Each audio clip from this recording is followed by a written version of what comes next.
Hola, you are listening to First Gen Healing, a podcast on Latinx healing and awakening journeys. My name is Priscilla, and this is part two with our guest of the week, Violeta. I'm going to let Violeta introduce herself and then we'll get started. Awesome. Thank you for having me. And yeah, I am Violeta. I am the founder of MoneyChisme, which is a platform, it's a podcast, it's a blog, it's a YouTube. And basically, my mission, my goal is to help the first gen community, the Latinx, Latino community, get better with their personal finances. A lot of us grew up having to figure out things on our own. I know I did. And it was very difficult to find someone similar to, our community that was doing finance and teaching finance. So want to help increase financial literacy because that's very important. We're way behind on financial literacy, on learning how to invest or just manage our money.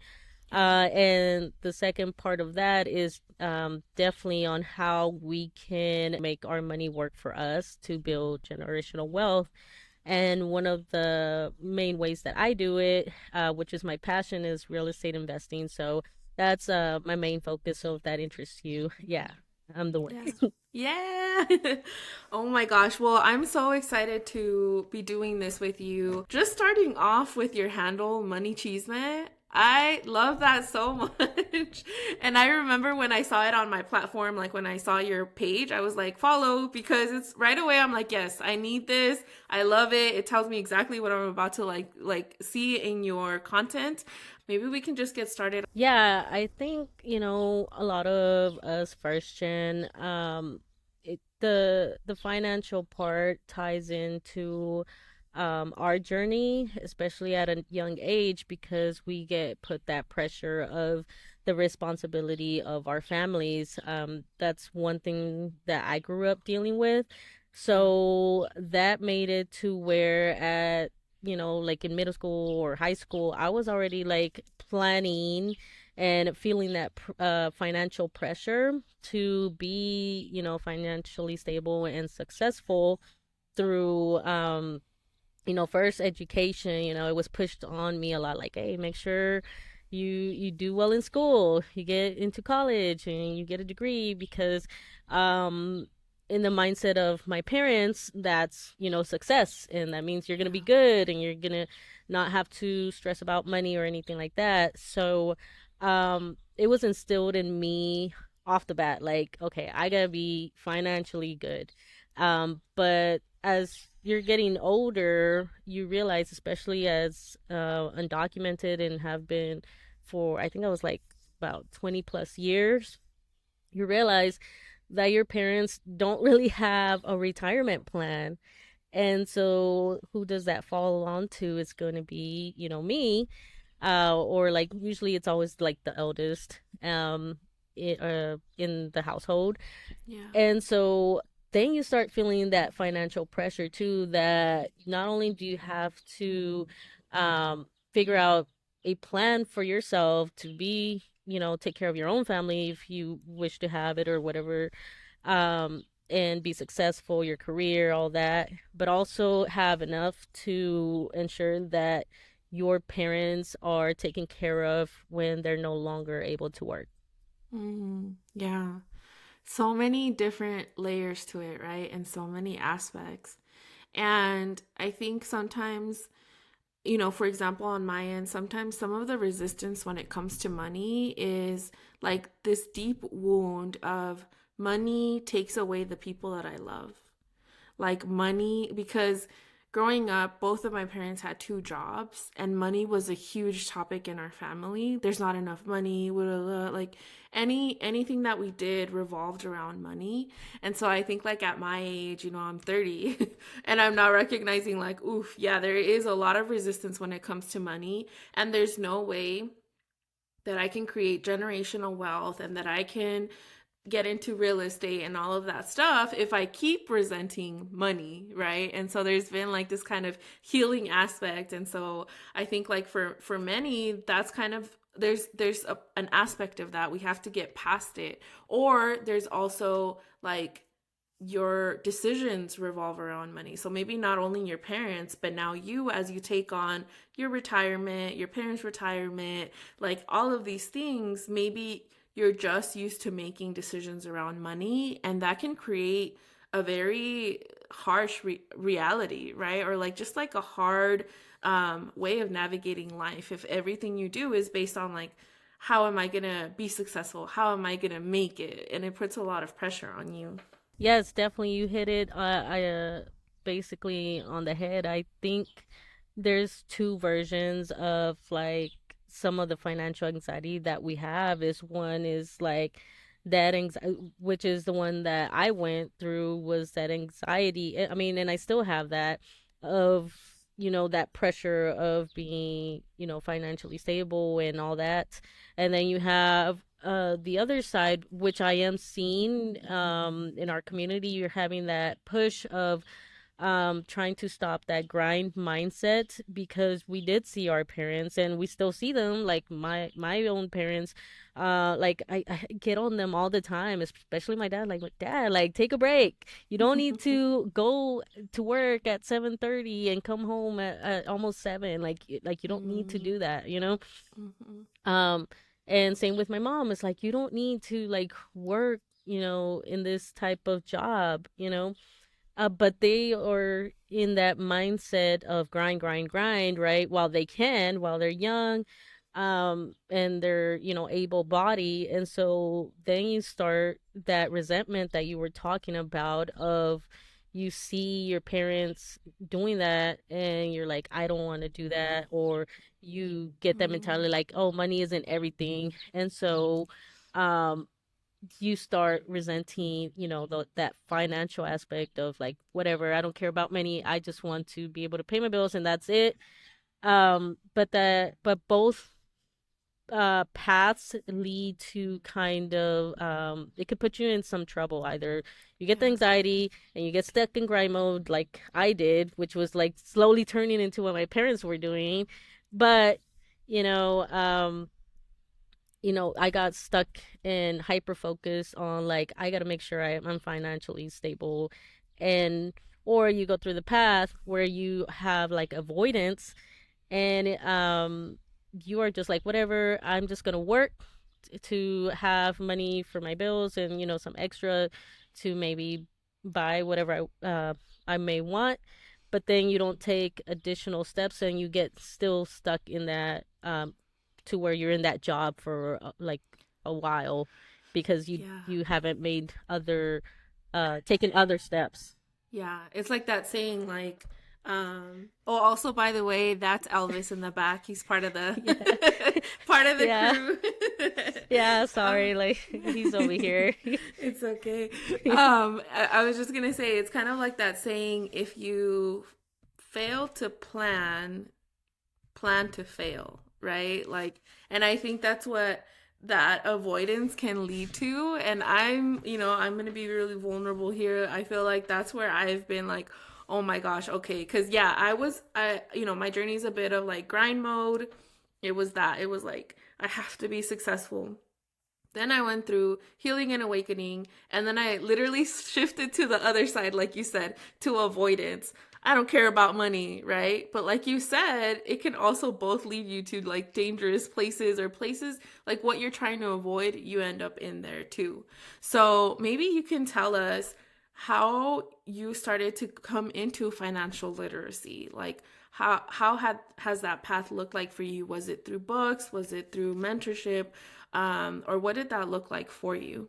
I think it slowly started off because, as many first gen in our community, they're just taught some basic stuff like, hey, just, get a degree, get a good career, and you're good, right? And then save up for your house or save up for anything that you want to buy. Most of the time, they want you to buy cash or whatever, right? And they don't really know anything like about credit score or anything like that. They say credit cards are like trash and all that stuff. And maybe the credit card portion might have been somewhat correct at that time, because like points and all that stuff didn't, um probably didn't exist as much at that time. But whenever I bought my first car, that was like the first kind of like kick in the gut, like when that high interest hit me when I bought my Yeah. first car, and it was a used car, and I think it was like, man, it was high. It was probably close to 18%, I think, and it was because I didn't have a credit score, because I Mm. never built one, because I never used anything. I always paid cash with whatever, and Mhm. also I was young, right? And so, that one I just had to suck it up, because I needed to start building credit. And so that kind of like started a little bit of my journey, but it was just mostly of like learning what a credit score is. Um but it wasn't until I bought my first house that started pushing me a little bit more forward, because then I had to learn, okay, how do I take care of this house? What do I do? How do I get a loan? And how does all this work? And so that basically started kind of like the journey. And Mhm. I feel like a lot of us end up in that same spot, that we don't start learning about it until we're like, it's in our face, and like, yeah, you got to learn it now, because now you have to buy a house. Now you got to go buy a car. Now you got to figure this and that. And so, and it was the same way with me. I was like, well, just focused on going to school and finding a good job. So when I purchased my first house is when I started learning about other finances. But it still was just like the basics. And then that started leading me more a little bit to like YouTube, because I was looking up stuff, and YouTube is a good rabbit hole. It could pull you in a rabbit hole, because you'll start looking like, oh, something about my house, and then next thing you know, it leads you to another path. Yeah. And so that's pretty much how the journey initially started. But it wasn't until I was about to purchase my second home that everything started to come together, and started learning about like other investments, and especially real estate investing. Because before Mhm. that, I didn't, I had what's almost like a 401k for the military. and Mhm. and I had that, just like I was sending money to it, but like it was on like the government one that gave you like trash for a return. And I had that for Mm. like 6 years, and I had no clue, Yeah. and I was like, and now it's like, oh my god, but you can't beat yourself up on what you don't know. It's, Yeah. uh, but yeah, slowly I started like reading books. I started, you know, join Facebook groups. Facebook Mm. groups is a great way to. I know people don't like Facebook, and I don't either, but it is good for groups, and you could find a lot of mentorship there, a lot of good groups that you can learn a lot from for free. And same thing with YouTube, and now podcasts that is coming, back up. And so, yeah, that's how just started learning. Mm. Wow. Yeah, I think like you said, a lot of the things that sometimes I feel like the first gen journey can feel like sprinting, like you're just sprinting. And so, like you said, likely you don't run up against things until they're right in front of you, right? And so it's kind of like, oh, I should know about this. And also, I think since we're sprinting, we're going so fast, the data that we collect or the information, it's kind of like credit cards, good, bad, bad. Okay. Like it's just very That's simple. true. 401k, good, bad, good. Okay. And so we don't, there's no like necessarily depth to what we learn about things. It's more like, tell me yes or no, because I'm running and I need to know yes or no. Yes. Okay. Next, like next thing. That Yeah. is that is so true, because you really are like in the zone, and just trying to like get as much of information as possible. Even, and I know people are like, "Oh, 401k, my job has it, cool. I'm going to send money to it because I know I need to, but I don't know what it is or how it works, or even about matching." Yeah. But I'm sending it like they told me to. Cool. Next thing, right? Yeah. So it Yeah. is true. That's really our experience. Yeah, it's kind of like, let me add it to the list. And I mean, I don't think like we're to blame, but that the lack of depth is likely, there's so many other factors that play into it all.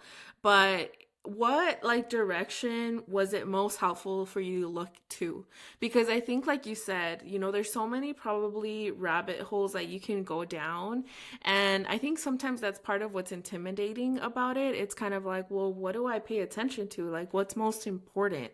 So now that you're a couple of journeys in and sounds like a couple of houses in, what would you say is kind of like, I think this is critical for you to start like setting your foundation of knowledge, it would be this. I think a lot of people should start with something that's going to affect them right now, and that they could benefit from. So sometimes we get lost, especially like with social media and everything like that. And you see all these people like, oh, I'm investing in this or that or whatever, and they feel like they're so behind and they want to reach that, but they haven't Mm-hmm. taken the time to address, their own selves, like ensuring like your credit score, do you know how it works or why it's like that? Because a lot of times people get so hyper focused on their credit score and they just know that it needs to be high, but then, they don't know how to use it. What's the point of the credit score, right? Like, Mm-hmm. and then they're scared to use it because they're like, oh, I want it to stay high. Or like budgeting and all that stuff, how your banks work, just start with that, things that you're using right now, like you're using a credit score. If you have a credit card, learn how you could use it effectively to benefit you. And like money management, that's a big one too, because if you expect to go, especially like if you go to like real estate investing, you need to learn how to manage your money. So you should start with yourself, because you're managing Yeah. your investment and making sure that you're not Mm-hmm. overspending, and you're analyzing something that's going to be profitable. So Mm-hmm. I always say start with your little circle first, and then expand from there. Like don't get distracted by like all these other bigger things yet, until you have your good foundation, and that's going to, and then start building from that foundation. Mm-hmm. And then it makes it Ooh. more digestible too, because just take it a step at a time. Don't feel the need to rush to know everything. Yeah. Just start from somewhere that's close to home. Yeah. That makes so much sense because I think, like, yeah, social media and all of that can be super helpful, but it can be harmful when it puts like this fire behind you. And also, like, where there's so much, I don't know, like on YouTube, a lot of the ads are like, I invested in this and now I have millions, and you're like, I want millions. Like, what are they doing? So there's likely so many distractions, right? And I think I forgot exactly how you said it, but I like how you said it. Like, learn to manage yourself and like your immediate circle first, because that probably will reflect in how you manage investments in the future, right? Yeah, yeah, definitely start with that. And like you said, it's easy. I did it. And because you see it, especially, and you'll see like these 20-year-olds, and they're like, oh, I'm a millionaire by age 25. It's like, what? Yeah. Like how? And then you feel that stress, that pressure, that you're behind and you need to hurry up and catch up and everything. But it's important to realize that we're all on our own financial journeys. Everybody has their own, like, we tend to like compare a lot, like, oh my God, that person has three houses at age 25. Is like, okay, but they probably had a leg up or something, that Mm-hmm. accelerated their journey. And we are still like, especially a lot of first gen, we are like still on step one of knowing what a credit score is, or how to create a budget, or what's the point of a budget, why is it important. And so, Yeah. or even how our bank works. So like, just give yourself that grace. That's one thing that I had to heal within myself, with that financial anxiety, that I felt like I was so behind. And I still have to constantly remind myself, like, it's okay that it's taking me longer. I'm going to get there, but I have to ensure that I set myself up correctly, set that foundation, and take my time, because um, it could really, you know, turn into a disaster if I rush to everything. And to just, give yourself that grace to um, be okay that, okay, you're not there yet, and Yeah. it's okay, and not to feel guilty of past, financial decisions. Like, I know, like that car that I bought at 18%, I had to forgive myself, like, you know what, I didn't know that I made some decisions. I didn't know that I should have had a credit score, and it's okay, whatever. In the end, I still built my credit score, and I'm okay now. So, it Yeah. is what it is. Yeah. Yeah. Like forgiveness, acceptance. Mm-hmm. Kind of like for the healing journey, a lot of those same things have to happen. You have to be forgiving and graceful towards yourself of not knowing any better in the past. In part one, you mentioned this plan that you have and like kind of like you're taking steps towards it. So maybe we can talk a little bit about how you started to create that plan. Because I think that part of what's important to keep you, away from these scams or these like fast wins is remembering your why. You are not playing the same, like not you necessarily, but a lot of us aren't playing the game that they're playing, which is get rich fast or like high risk high reward.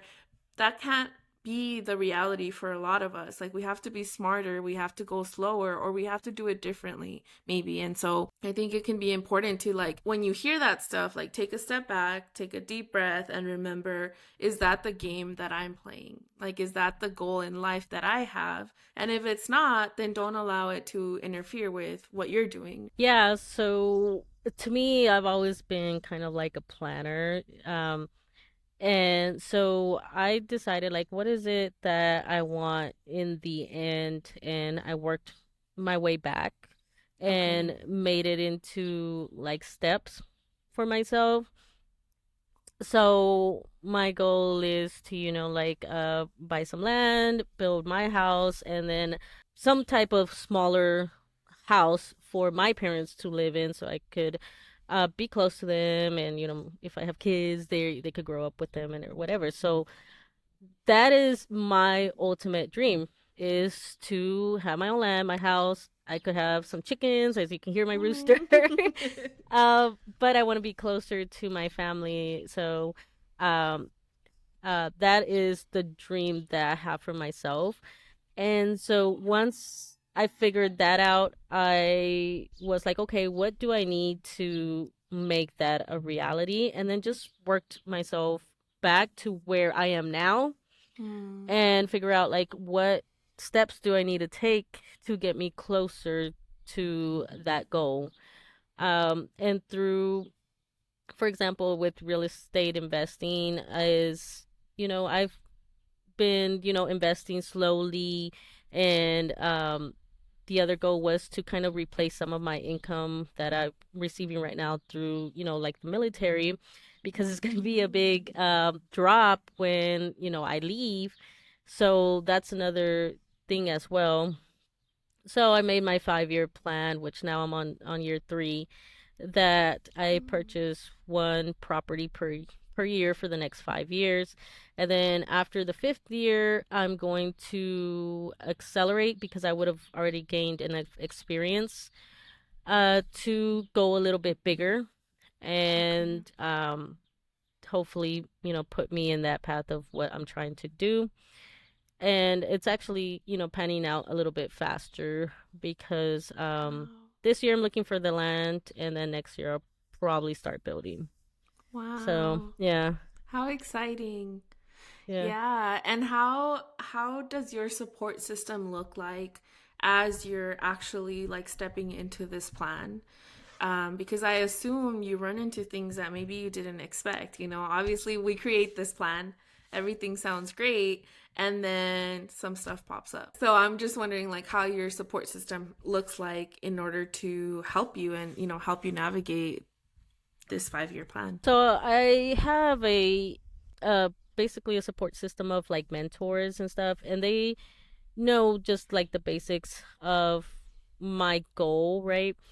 So one, I have like mentors, and um I have a mentor in specifically the market that I am going for, but I Okay. also have a group of similar mindset of other real estate investors, and we have like weekly calls, and it's good because they keep you on track. You could ask questions, bounce off ideas, and like I have homework to do this week for next week, which is like start. Mm. They want me to analyze some areas of where I'm looking for land.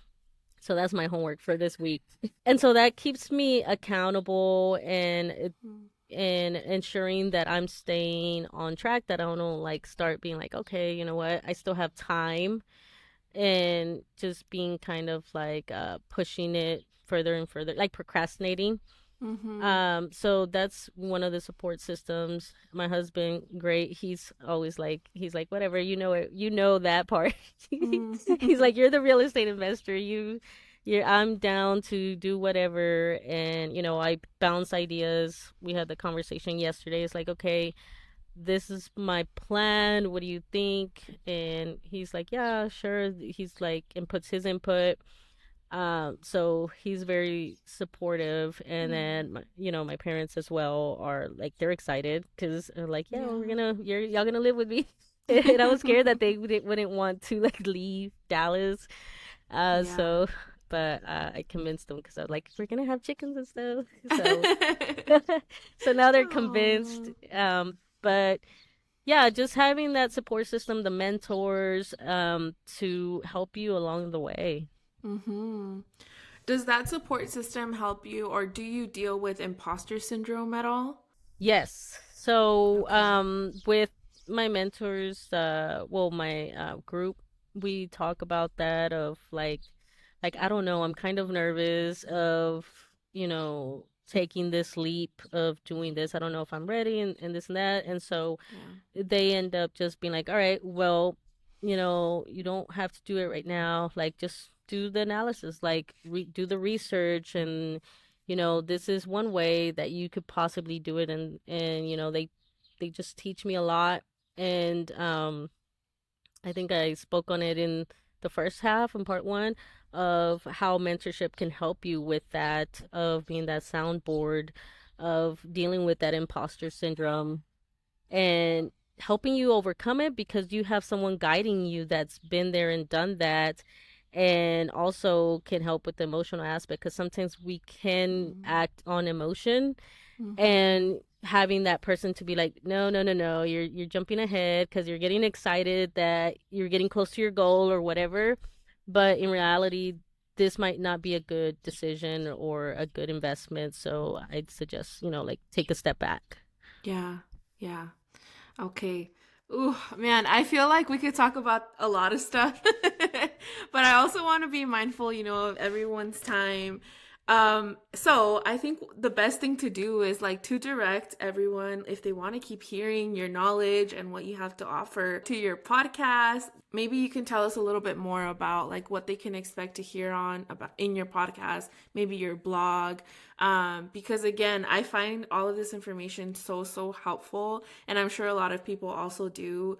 Um, but I also don't want to keep you forever because you have been gracious with your time. So yeah.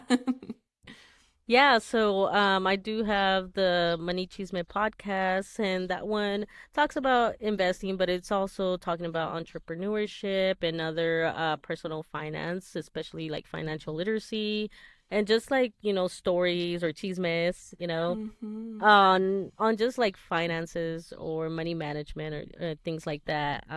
Same thing with my YouTube. I'm still like working on that one, but you could Okay. always find me on Instagram and on TikTok, which is, still Money Chisme. And yeah, I share a lot of, content. Right now, it's a lot of real estate investing, because I like to kind of like stay a little bit on theme sometimes. And Mm-hmm. plus, I'm really passionate about real estate investing. Yeah. But yeah, but I also put out blogs on the moneychisme.com, and you can find blogs there on just general like money management and other, other personal finance investing, you like in stocks and stuff like that. So Mm. And I believe like you are already putting out offers for people to start working with you, right? So what are Yep. some ways that maybe someone who's listening and is like, okay, I love that she shares maybe a similar background story or goals or ambitions as I, and I'm ready to step into working with someone or working with you. What kind of things do you offer? Yeah, so right now you can sign up for coaching, which is you get a call in like 2 weeks of support. You Okay. could reach out to me and we could work like if you have some general questions or if you are like in that moment of where you are looking for some investments, then you could do that to where like, I could be like that sounding board of where you bounce the idea and Mm. I could be the one that's like, no, not yet, or yes, go for Yeah. it. So just, like being that coach for you, or other just general questions on like personal finance.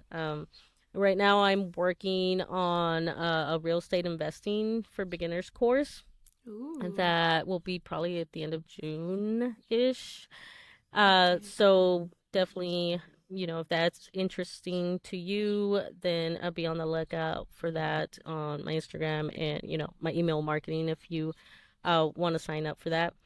But the goal for that course is, give you the foundation on real estate investing, figure out where you are now, and help you create an actual investment strategy that you can start taking action. Because real estate investing is can be very intimidating, and it's a lot to take in. There's a lot of Yeah. steps.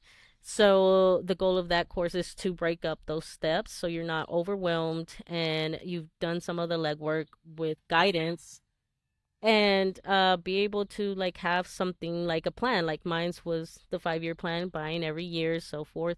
And so that way you are not like alone doing it. Mm-hmm. How exciting. Okay. So I will definitely put your information in the description so that people can go follow you and stay tuned. This was super, super interesting. And thank you so much for sharing your knowledge. I'm even like, okay, Priscilla, you need to get on your own plan. Like, you need to create something and work backwards, like you said. I think that's such a powerful tip because, yeah, if we don't have a plan, then we can get pulled into different directions, right? And so I even loved what you said, like, this is my dream and let me work backwards. So I'm gonna do that for homework today. I'm Yeah, gonna, because yeah, go ahead. yeah, because you want to avoid accidentally going towards someone else's dream. Like you want to ensure that you're focusing on your dream and not getting sidetracked of somebody else that is just trying to be a millionaire so they could travel and buy yachts or whatever. Yeah, So you don't get exactly. pulled that way because you have a focus. Yeah. Yeah, so I love that. So homework for today's episode, guys, is if you can think of one. I know like there was a point in my journey where I couldn't necessarily picture my future, but I now do feel like I know what I want. So the homework will be if you can picture what your end goal is when it comes to this, write it down on a piece of paper, not in your mind, make it tangible. And then start working your way backwards and see like where you're currently at and maybe like what steps you think would take you or you would have to take to get to that place. And if you share it, make sure that you tag both of us because I'm sure we would love to see that, and or comment it in the comment section. And so, Violeta, just to finish off this episode, I do have some fun questions for you. I asked these to everyone. So, are you ready? Yes. Okay. Salsa verde. This has nothing to do with what we've been talking about. Okay. Salsa verde o salsa roja. Verde for sure. Okay. Horchata o Jamaica. Jamaica. Bad Bunny or Daddy Yankee or Peso Pluma, since I know you like him too. Oh, yeah, definitely Peso Pluma right now because I didn't really. I think I was late on the train with Bad Bunny. It was until like it was Mm, already, and then I started listening to him a little bit, and then Peso Pluma came out. I was like, oh, Peso Pluma. yeah, redirect. Yeah. Okay, so Peso Pluma. And then concha de vainilla o chocolate. Ooh, the chocolate for sure. And if we were to pull up together to your favorite taco spot, what would your taco order be? ¿De lengua o de barbacoa? De lengua de barbacoa. How many? We need Probably two of quantities. each. Two of each y salsa verde. Verde. Con Yes. todo? Yes. Con Okay. todo. Awesome. All right, so now we know. En Thank you so, una, so much. Uh-huh. yeah. And I was gonna say en un carrito de tamarindo. Ooh, yum. Frío, huh? Yeah. Bien frío. Ooh. All right. Well, yeah, thank you so much for doing this part as well with us. I hope that you guys listening found it helpful. Make sure that you go check her out. I feel like, I don't know, even me, I'm just like, ooh, I'm now curious about, getting more information and really getting my ish together when it comes to this. So thank you for doing what you do, and then showing Mhm. up also for our community in the way that you do.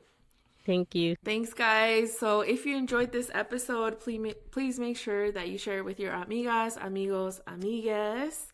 And we hope you have a good day. Awesome.